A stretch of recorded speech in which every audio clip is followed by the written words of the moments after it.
মেয়ে মানুষের জীবনটা হয়তো রান্নাঘরেই কেটে যাবে। এই সকাল ৬টা বাজে ঘুম থেকে উঠছি। উঠেই তো আমি রান্নাঘরে চলে আসলাম, কারণ আমার আজকে অনেক কাজ আছে।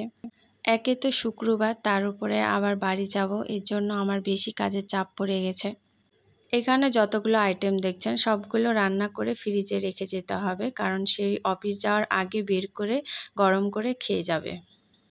এগুলো রান্না করার সময় গ্যাসে প্রচুর প্যারা দিয়েছে। শুক্রবারে গ্যাসে যে এত চাপ থাকে, 1 ঘন্টার কাজ করতে যেয়ে আমার 3 ঘন্টা লাগাইছে। আর বাড়িতে যাওয়ার আগে এত পরিমাণ কাজ থাকে যা বলার বাইরে। আমরা যারা মেয়েরা আছি তারা এই বিষয়টা বুঝবে। আজকে সব ভিডিওগুলো করে রাখছি, বিশ্বাস করবা না আমি রাত 12টার সময় এগুলোর ভয়েস দিচ্ছি। কিছুই করার নাই, এই জার্নিটা শুধু আমার একার। তোমরা যদি সবাই মিলে আমাকে সাপোর্ট করো তো আমার জন্য বেশ কঠিন হবে না।